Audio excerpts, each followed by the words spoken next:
I will get hot and I never get stained when we saddle up and ride 'em in the pouring rain. Sooner or later, gotta cut you down. He's gone country.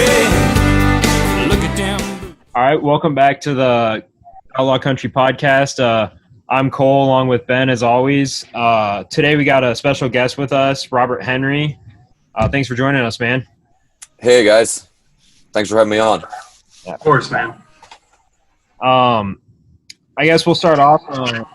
Obviously, we've had the pandemic lately, and we noticed like you came out with your EP lately, in the works. Is that something you wrote mostly during the pandemic, and you're kind of time off the road? Yeah, that's exactly what it's about. I just had to write something that was, had something to do with what's going on right now. Because it's kind of a unique position that we've been in as musicians because our whole industry involves getting people in close quarters, and we can't really do that right now. So, yeah, that's what that song's about. It's been a weird time, especially for musicians in the entertainment industry, because even when there's been recessions and things like that, you've still kind of always seen people relying on the entertainment industry to kind of give them some joy in their life. And with this going down, not having people be around each other has really kind of hurt everyone, and it finally kind of got caught up to the entertainment industry, which is kind of sad to see. Yeah, it's been really frustrating. Me and all the guys in the band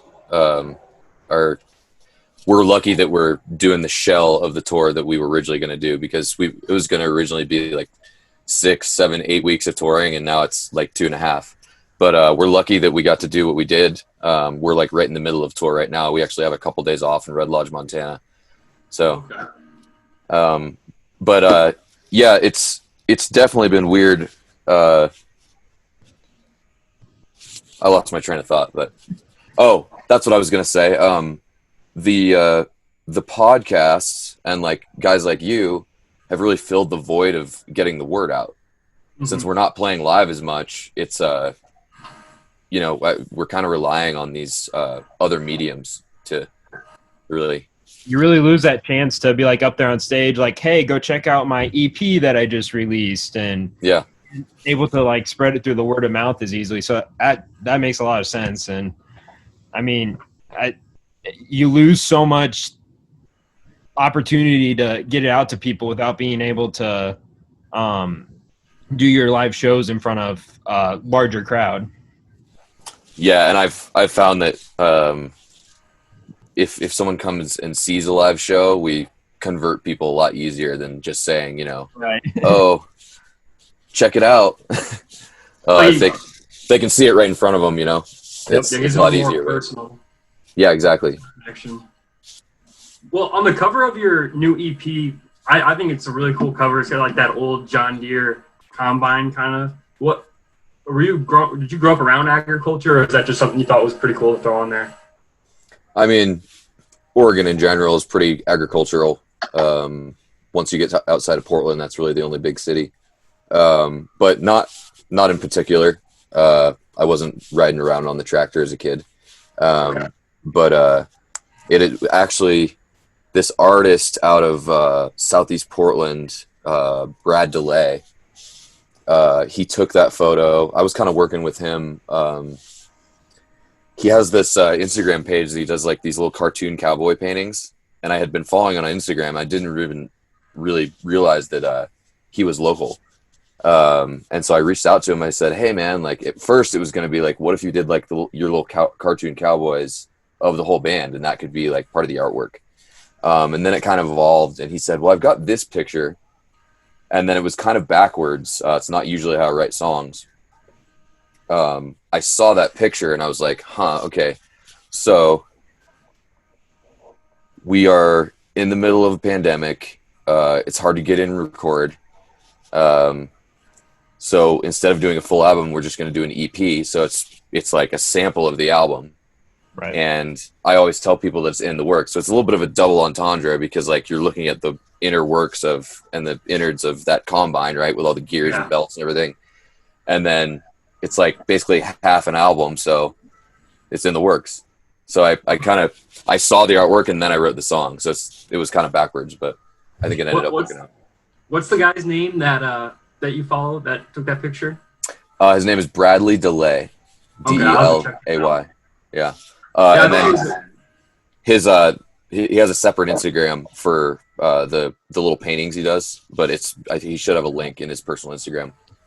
Okay. Yeah. I thought it was such a cool like EP cover because for 2 summers growing up, I remember 2 years ago, for the past 2 summers, I was on an assembly line building combine, so I saw that right away and kind of very cool.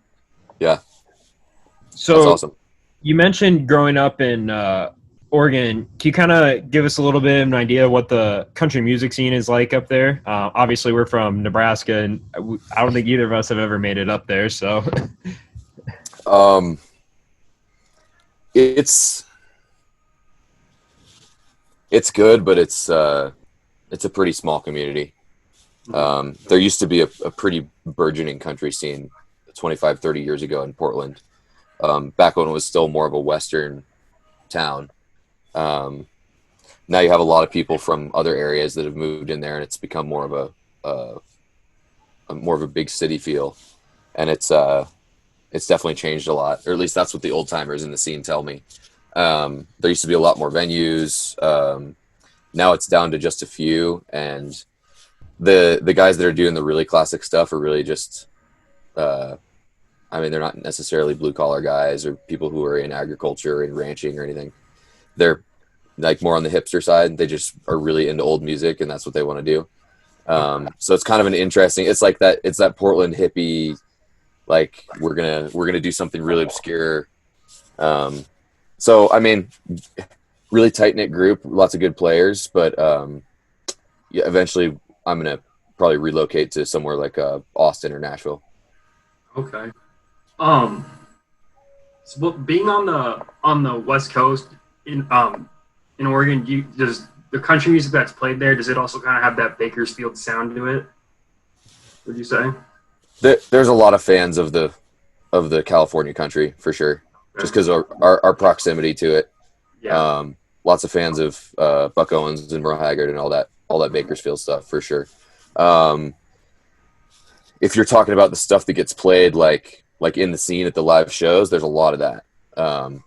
Stuff that gets played on the radio is probably no different from you guys' local FM station. It's pretty much all standardized. Yeah, the same 5 songs on the radio. Yeah, exactly. Yeah. Well, I know you were in a metal band before you started doing country. Did your love of country music start before metal, or did you always grow up a metal fan and then kind of discovered country? So I grew up with country music from my parents, and I kind of went through a rebellious phase when I was like 14, 15, 16. Grew my hair out, had the heavy metal patch jacket, had the high top Reeboks, spikes and studs and chain wallet and all that stuff. Was listening to Anthrax and Metallica and Slayer and Iron Maiden and Black Sabbath, all those bands. So I kind of did that, and then about halfway through high school, my voice really kind of changed like all the way and got deeper. And I basically realized there was more money and more girls in country music, and my voice is too damn deep to sing that high screeching vocal in the old school heavy metal. So I kind of came back to my roots musically. Your voice fits well for country music.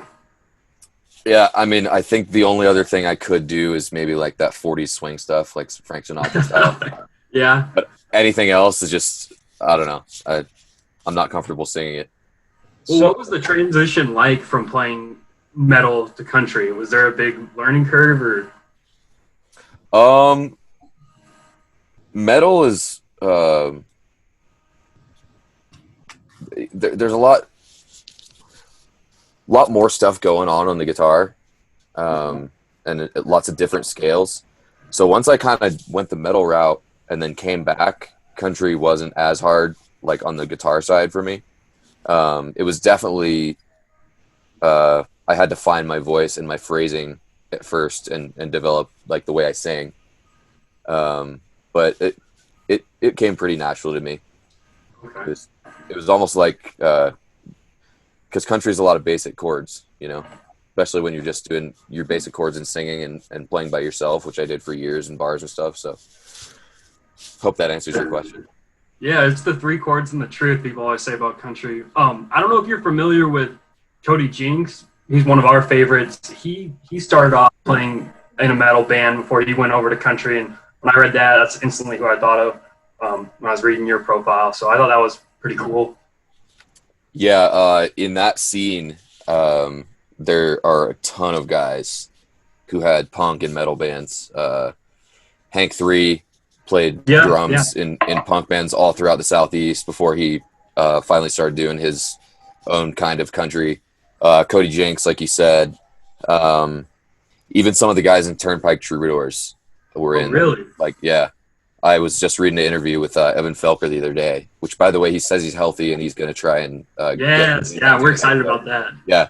I was really happy when I read that article. But I don't know. It's kind of like you grow up and you realize, okay, like I'm going to destroy my voice. I'm not going to make any money. It's like eventually you're like, and your tastes change. It's like heavy metal's cool. It'll always have a special place in my heart, but lyrically there's not a lot of substance to it most of the time.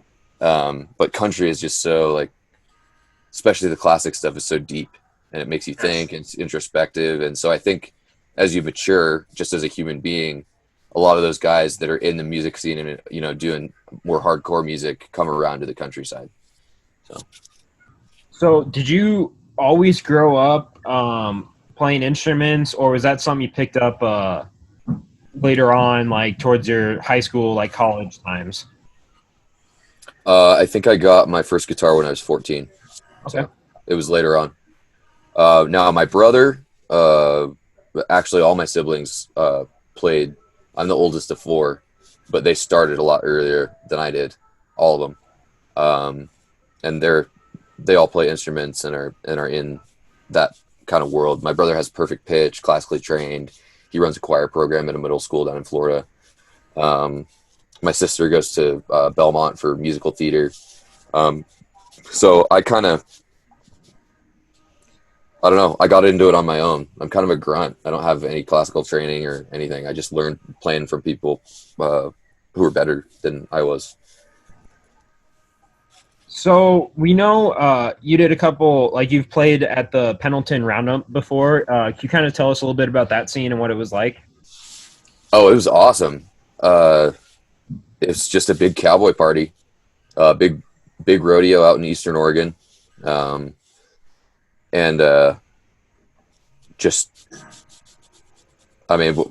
biggest show we've ever played. We played the first 2 nights were pretty full. And so we did like Wednesday, Thursday, Friday, Saturday. And then the Friday, Saturday were like insane. I've never played for that many people. There was a few thousand people watching us. It was pretty cool. Wow. Who was on the lineup? Was it just you or there were multiple acts? So we were sharing the stage with another act out of Oregon. His name is Brady Goss, and he's got a band. He's a piano player, a really good singer. And he actually played on that honky tonk piano track on In the Works. That's him doing that. Oh. So we were doing an hour on, an hour off, just on Main Street in Pendleton between Hamley's Western Store and the Rainbow Saloon. So it was like just all the people who you want to be in front of. Like they all love country. They all love the old stuff. And that's what we do. And our originals sound like more of the traditional stuff. So perfect crowd to be in front of. It was a blast. Yeah, that sounds like it's a good time.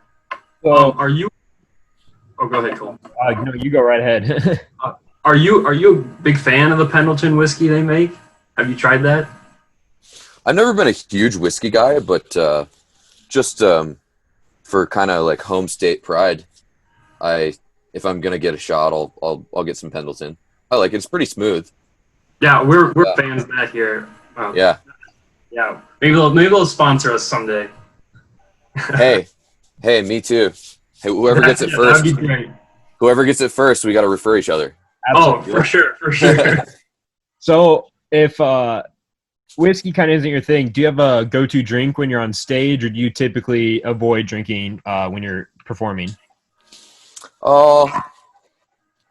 While I'm performing, I don't drink. I'll usually have maybe 2 or 3 Coors before I go on, and then the party's really after the show. But if I have a couple beers before I go on, it kind of loosens me up a little bit because I'm kind of a quiet dude. So I'm not catching a huge buzz, but I do like to loosen up a tiny bit before I get in front of people. I totally get that. Yeah. So can you tell us about the idea for Storm the Gate and how that kind of came to be? So Storm the Gate was written in Nashville in May of 2019. And I basically I had paid for this recording time. I was only there for, 8 or 10 days. And I was just really frustrated with the direction that the whole thing was going. Like, Nashville's idea of traditional country is still kind of cookie cutter for my taste. Yeah. They were kind of like pushing me in that direction. I'm like, no, that's like a parody of what you think I should be. It's like, no, like my songs sound like this. And they were trying to just push me in a direction that I didn't want to go. And I was really frustrated. And actually the best way to get me to write a song is to piss me off. So we finished the session. First in the session this was over a period of a few days because we're just brainstorming songs. We're like, what are we going to cut on Friday? Like we got the studio band booked. By the way, world-class players, very cool to work with them. And he kept saying, man, if you're going to get any kind of mainstream airplay, you got to get the songs past the gatekeepers. And I was like, I'm not here to pander to whoever the bigwigs at the top 40 country FM stations are. I'm here to record the songs that I wrote. Yeah. And who are the gatekeepers anyways? I don't care. If I have to please them, then I'm not in the right place. So I wrote Storm the Gate, and I'm sure you guys did you guys get a chance to listen to it? Oh, absolutely. Oh yeah, we're big fans of that song. Absolutely. It's cool. Yeah. I mean, it's kind of a short song. It's only 2.5 minutes, but I jotted it down and then I sang it back to him, and I thought that he was going to be like, "Oh, screw you, man. Like, you don't want to play the Nashville game, then we don't have to do this." And he looked at me and he was like, "I like it. We're going to cut that one." So we did that. And then we did a couple other ones that I eventually got the masters back on, and I was like, "No, not me." But overall, positive experience. Dark Side was also recorded in that session. Okay. And I learned what I don't want to do and what I don't like about that whole Nashville scene. So When you say that they're trying to push you to kind of be to please the gatekeeper, if you're not on a label, then who's pushing you then? well, I was working with a producer who was interested in possibly down the road signing me to the label. And he was trying to get me to do things his way. Obviously didn't end up working out, but got a couple good songs out of it. And nothing bad to say about anybody involved. I mean, like I said, the studio musicians were awesome. The producer, Dean, is great. In fact, he'd love it that I'm telling the story about how we did it. But for now, I'm not, honestly, man, and I'm sure you guys have read up on this and heard this just, with your interest in music. The record labels are going the way of the dinosaur. I mean, anybody can go and make a quality record and distribute it by paying $10.99 on TuneCore or CD Baby, and it's out there, and anyone can listen to it. And if you have a following on social media, you can drive traffic to it, and you can actually, instead of throwing out a big blanket to all these big FM stations and saying, "Please play my song," and trying to have to pander to a certain audience, you can find your niche. And like, I know you guys are Cody Jinks fans and you like Turnpike Troubadours. Mhm. So we can target guys like you who like the same music as me. Yeah. Like, it's all, everything's at your fingertips with the internet, and we don't need the big labels, and we don't need the Nashville machine anymore. They're dinosaurs. The world of streaming has, like you said, is getting rid of the label, and they're kind of, you can see them almost kind of panicking now. They're signing these guys that have been independent for so long, or some of the guys out of the Texas scene, and they're trying to plan their game, but I don't see it lasting too much longer. I say, you mentioned like people using the internet to get their music out there, and the first person that really came to my mind was Zach Bryan. He's an artist who really kind of became famous through YouTube, and then he started, recording his own stuff, and eventually he started releasing it on like Spotify Music and Apple Music, and he's just grown his fan base just through like social media and like gaining followers that way. And he's done it like all on his own. He was they put his song on Yellowstone, and he got a ton more followers from that. It's just amazing. Yeah. That's the game we're playing right now. That's the hustle we're on. Yeah. So you mentioned Dark Side really quickly earlier, and I was just kind of curious, was there someone like specific you wrote that about? Like, was it someone like in your own life, or is that something that you kind of just came about? It's a conglomerate of a lot of things, a lot of people. You know how we as guys sit around and kind of shoot the shit and have beers and talk about women, and it's a conglomerate of kind of all those stories that we, Okay. Yeah.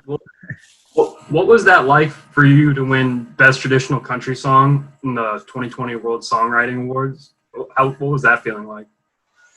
It was neat to be recognized for the hard work that goes into it. And, as far as I can tell, a lot of people submit songs to that, and for them to pick me, I don't know how big the pool is for traditional country in the World Songwriting Awards, but, it was awesome. It's great. It's something I can point to. And, I keep the award right by my record player. I see it every day. It kind of helps me keep going. It's like, these guys liked it, so let's on to the next adventure. Were those awards, were those in person or over Zoom because of coronavirus? They were pretty much done like over social media, like they posted about it. Oh, okay. It's a recurring thing. It was like it's like each season they do it. So it's like winter, spring, summer, fall. So I won for winter 2020 Best Traditional Country Song. Okay. So I actually found out on Facebook, and then I got the award in the mail a couple weeks later. It was pretty neat. It was cool. Yeah, that is very cool. So we know you're kind of a history guy. Is there any like specific time period that you're like really interested in, or that kind of draws you in? Well, growing up in Oregon, I'm definitely into like Lewis and Clark, and then later on, fast forward 30, 35 years, the Oregon Trail. Yep. And kind of like the settling of the West and the Wild West and that whole thing. And then I love the Civil War. I'm a real nerd about that. I don't have any uniforms or anything, but I got a couple real old guns that I like to break out every now and then. That's awesome. The old cap and balls. Yeah. So much smoke, but I love it. No, I agree with the whole history aspect. I've always enjoyed kind of like just different history topics. I love the Civil War. Really like World War I, World War II are really interesting. And I can sit down and watch the History Channel and just watch their documentaries that they do. Those things are fantastic. Oh God, yeah. Don't even get me started on that, man. that and Ken Burns. Yep. Oh, that was the country music one he made was really, really good. Yeah, I've watched all of them and I love them all. The West, jazz, baseball, country music, Civil War, Prohibition. I every single one is good. Well, as a history guy, have you thought about writing any songs about like some famous outlaws or cowboys like that? I know like Buffalo Bill was big here in Nebraska. Yeah. we've thought about, for lack of a better term, we've got a couple things in the works on that front. Oh, okay. For sure. I know you talked about your EP a little bit and how you got an album on the way. I don't know if you want to reveal it or anything, but do you have a name picked out or anything like that for the album? Not yet. We've got our songs all arranged. They're not recorded yet. We still have to track them and get them down. But we've got I think there's only 6 songs on the EP, and we've got close to 20 originals. So actually, it's a matter of figuring out which songs we want to put on the first record and which ones we're going to save. Mm-hmm. Okay. So, Do you have a release date in mind? Everything's kind of up in the air right now. For this time around, I just wanted to get product out before I went on tour, so I could point to something and say, "Hey, like my music is on Spotify," Mm-hmm. But yeah, no, I'm gonna have to wait and see how the next few months goes, just with all the unrest and the pandemic stuff, and it's hard to plan anything out right now. We might be doing another run, so I'll just keep supporting the EP if that's the case, because that would be like late September, early October. Just do another little tour to the places that are still open, and then probably going into 2021, we'll probably announce a release date, I'd say. Okay, perfect. We'll keep an eye out for that and make sure to support your music on our page. Yeah, we'll make sure we get the word out too, and ever we hear about it. Yeah, thanks, you guys. So next question we kind of had was, when you're out on the road and doing shows, is there any specific song or specific artist that you like to do covers of, or do you typically try to do more original music when you're doing your shows? I try to do all of our originals at every show. Okay. And as far as covers go, we cover Buck Owens, Merle Haggard, Waylon Jennings. We play "Long-Haired Country Boy" by Charlie Daniels. Yes. Rest his soul. Yep. A lot of standards, because when you're playing a lot of originals, and when you're doing 2-3 originals in a row, sometimes you got to break out like a song like "Born to Boogie" or Guitars Cadillacs that everybody's gonna know, and like keep them involved. So, yeah. You come to Nebraska, you need to cover "Omaha" by Waylon. People would love that one. We can do that. Yes. Yeah. So I've seen some of your pictures that you posted on Instagram and stuff like that, and one of your electric guitars has like tooled leather on it. Was that custom made, or did you buy it like that? That's a really cool guitar. A guy in Texas, MK Holloway Leather, made that for me. Okay. And then the strap was made by a girl. Gosh, I always forget. Lauren Goskaminski from Vermont, I believe. And she tooled my name into that and did that mountain and kind of river design. It's kind of an homage to the woods of Oregon. And then the plate where my switches are with that like kind of design on it. Sorry, I'm getting a message on here. Yeah, I got that too. I don't know what that was. Never seen that before. I just bought that online, so that's not really all that special, but I thought it looked cool, so I swapped out the plates. Okay. Yeah. And that guitar actually is kind of a mystery guitar. A steel player that I used to work with bought it at a guitar show somewhere in Portland. And I haven't been able to find a serial number on it. Haven't been able to find, it didn't come with any information, but it has a really old school tone to it. Really, really twangy, like Bakersfield sound. Even when you just run it clean without any pedals, it just naturally has that kind of country feel. From what I can gather and what I've read about it, I think it's an old Fender Custom from maybe like the 60s. But I think our next project is going to be to take the neck off and look behind the plate and see if we can't find a serial number, because I'd love to know more about it. It's because it's like the best guitar I've ever owned. Is that like your only guitar you play? Because I know like Willie Nelson has his one guitar that he plays, and that thing is about to disintegrate. So around the house, I'll play my acoustic. I have a Taylor electric acoustic, pretty decent sounding guitar, really bright sound, good for classic country. I used to play that at shows, but when you're starting out, you don't have roadies to come and switch your damn guitar for you. You know, it's almost like I would have to do like a full set of like songs that call for acoustic, and then a full set of songs that call for electric.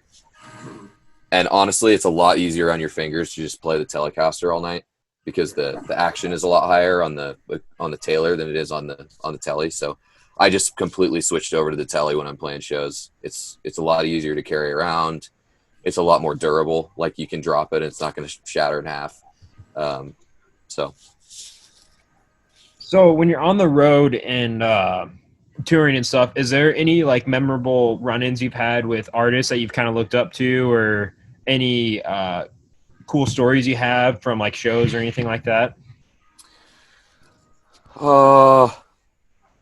Not necessarily playing shows, but we've ended up meeting some pretty cool cats just like going to shows, because we have a pretty good following on Instagram, and like we interact with a lot of the people that, are in kind of the same scene that I am. Mm-hmm. So like we got to hang out with, I met Cody Jinks one night, smoked a cig with him and just, and then, gosh, who else we got to hang out with? Paul Cawthon for a little bit one night. Oh, he's awesome. He's a hoot, man. Absolutely. Gosh, we hung out with Mike and the Moon Pies.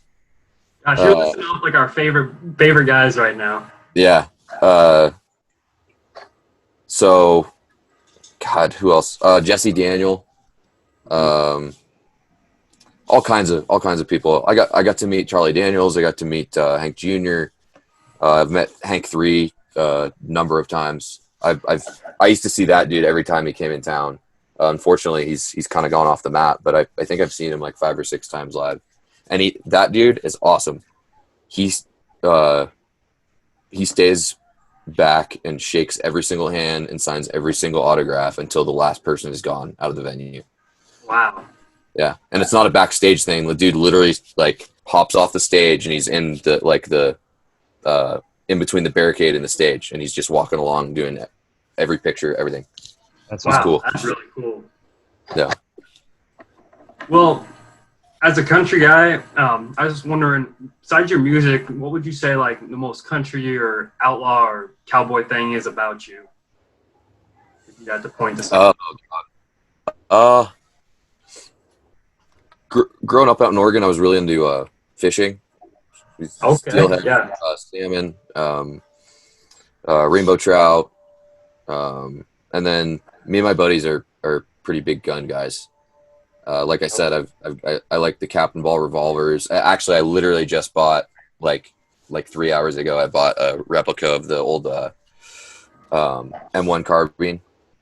Okay. From World War II in Korea. It's like, I think it was the one the paratroopers would use. It's got the shorter barrel.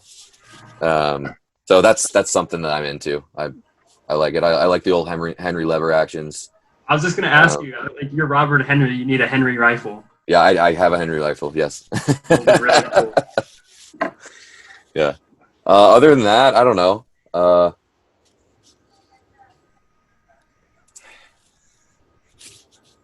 yeah, I'd say that works. I mean, I thought that was a good answer. I've been going back and forth with Paige, your PR lady on Twitter. We've been DMing, and she was telling me you want to kind of grow out and get a bigger following, like outside of Oregon and stuff. And I was telling her there's a bar that we mention a lot on here that's pretty close to where we live, and it's called Buck's Bar, and they brought in Cody Jinks, Whitey Morgan, Moon Pies, like all the guys you were talking about. So definitely I follow them on Instagram.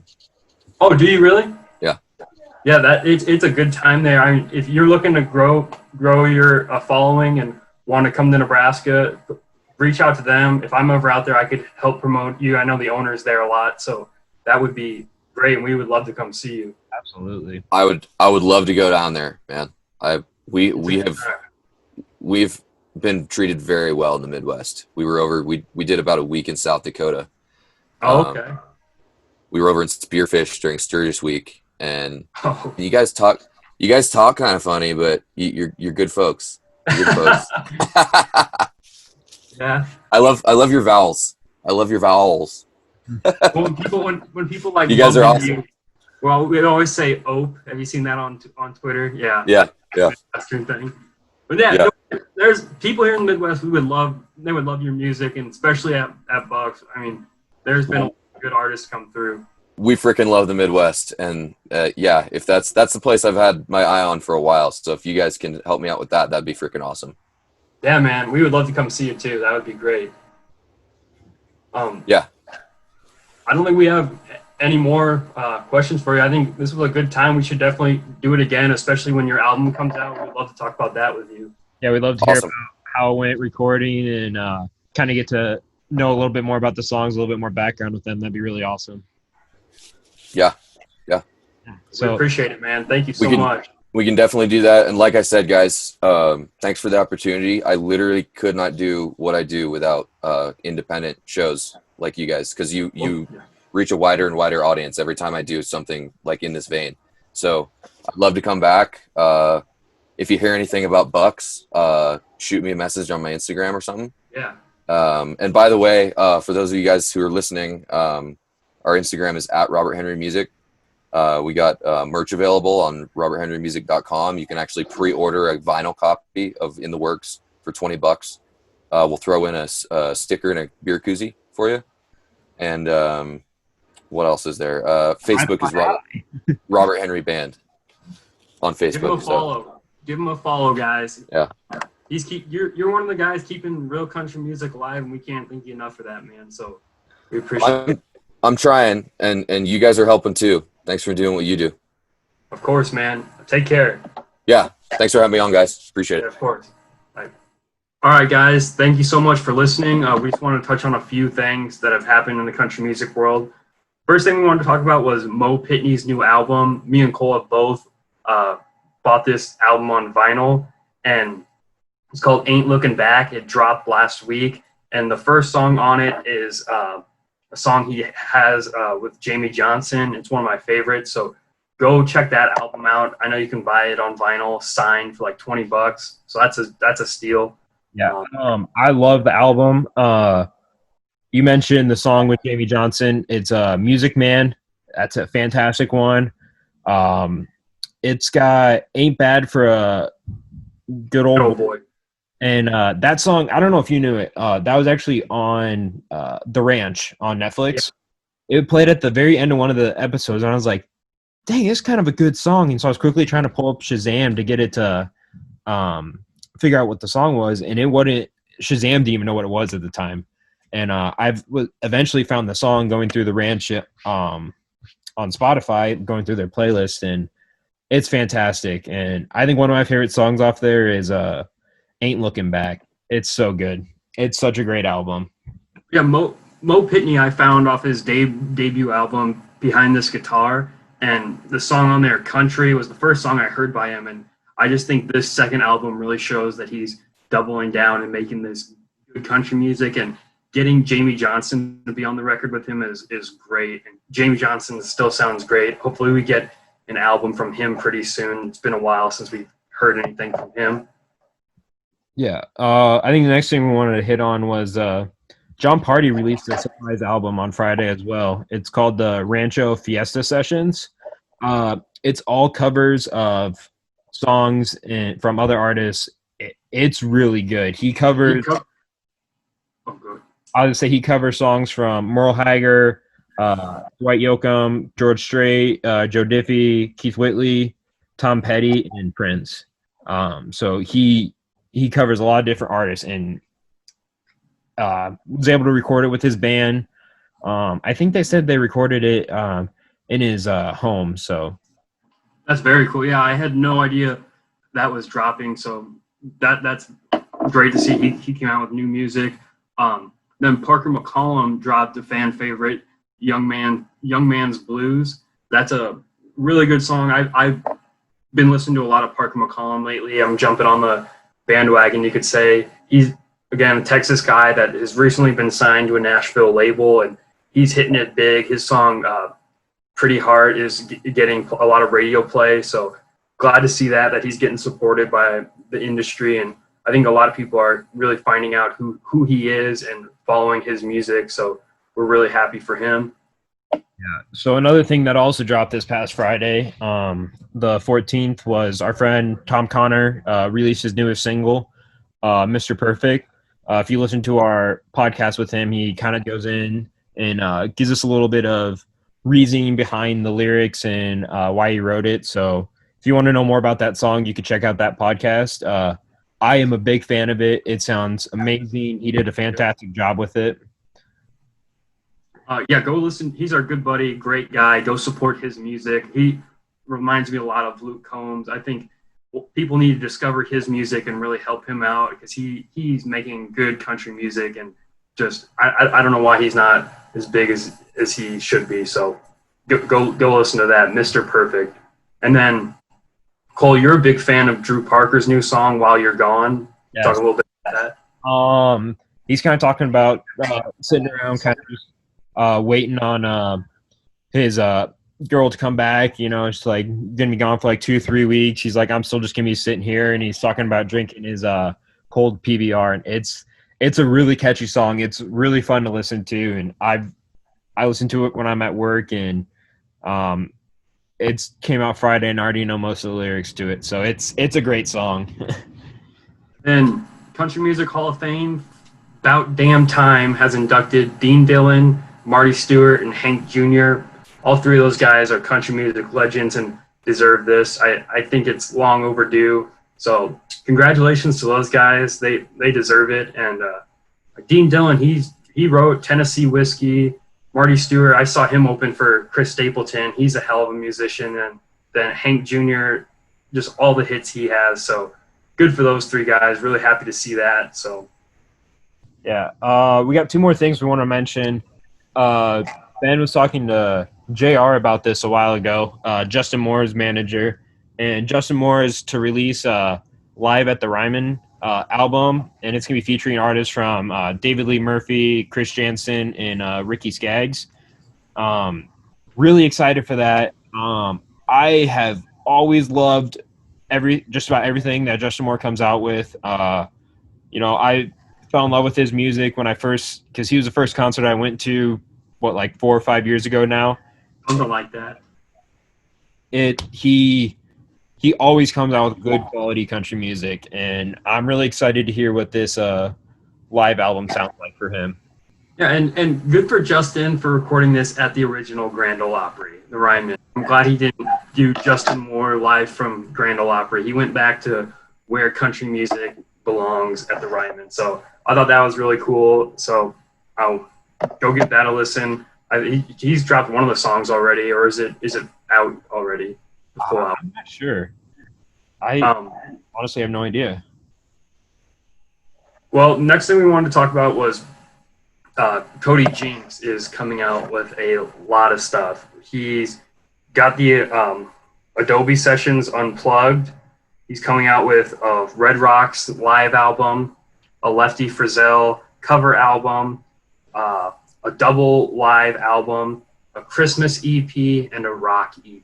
He confirmed all of those on Facebook. So I don't know what to say. This dude last year did 2 albums in 2 weeks, and now he's coming out with all of this. So this dude just never stops, and that's why he's one of our favorites in the business. I'm personally, I have to say, I'm most excited for the rock EP. I can't wait to hear that. I'm really curious what a Christmas album would sound like from him. I think that'd be awesome.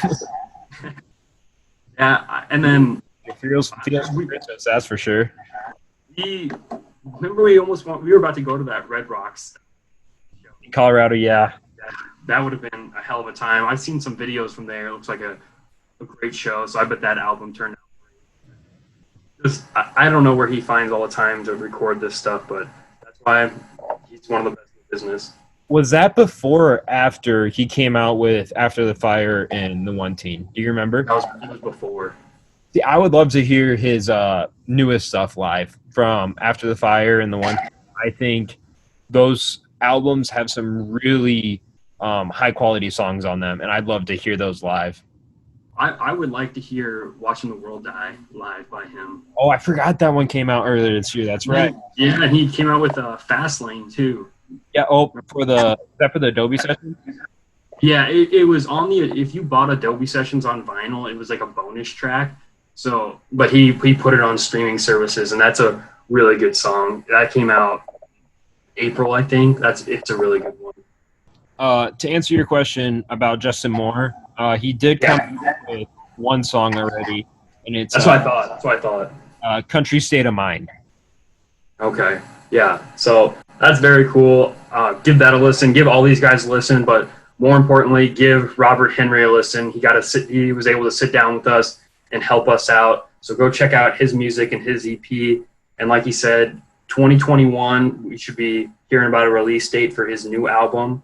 So we'll keep you up to date with that. And hey, go pre-order that vinyl. You get a free beer koozie and a sticker. I know Cole was interested. The koozie and the sticker really got to me. So I was just looking at it just a second ago, and there's one sitting in the shopping cart right now. I just got to pull the trigger on it. Yeah, he's great guy, makes great music. So, but listen to all these guys and keep following us on Twitter. And if you haven't, follow us on our Instagram. We just created an Instagram, so we're trying to build our following on there and help us just promote these great artists. One thing I at least want to get into is we'll start trying to share more of our some of the stuff we're really listening to as of like at the time, and pushing the music that we're really passionate about. So we'll be sharing songs. I know one I shared last week was Welcome to the Hard Times by Charlie Crockett. So we're really going to try and share good quality country music with you guys, and the stuff we love, and hopefully you guys love it too. So the Instagram is outlaw_country_podcast. So, or if you just type in the Outlaw Country Podcast, it'll pop up too. There's a link to our latest podcast with Curtis Grimes. You can click on that and listen. And then once we edit this and throw it up, we'll have the Robert Henry podcast sitting in our bio. So go check that out. Yeah. Thank you guys so much for coming and for sticking with us and being fans of real country music. Do you have a song recommendation for the week? Honestly, it's gonna probably have to be Storm the Gate, Robert Henry. I kind of got listening to that one, I think last week, and I listen to it at least once or twice a day now. So it's long hours sitting on the mower and stuff like that really helps pass the time. So I think mine is Storm the Gate by Robert Henry. I think mine has to be Coulter Wall's song. It's off his Plain to See Plains, or Saskatchewan 1881 album. What is it? 18. I can't remember the name of the album, but Taking on a Woman by Coulter Wall. That's a heck of a song. Just recently found that one when I was re-listening to all of his albums, and that song really stuck out to me. So give that one a listen. I've been listening to Coulter Wall like crazy, and looking forward to that new album. Yeah, can't wait for the record to finally come in once the pre-orders are sent out. So, heck yeah, man. Well, thank you again, everyone, for listening and supporting us. We'll catch you next week. We'll let you know who we're having on or what we're doing. So thank you.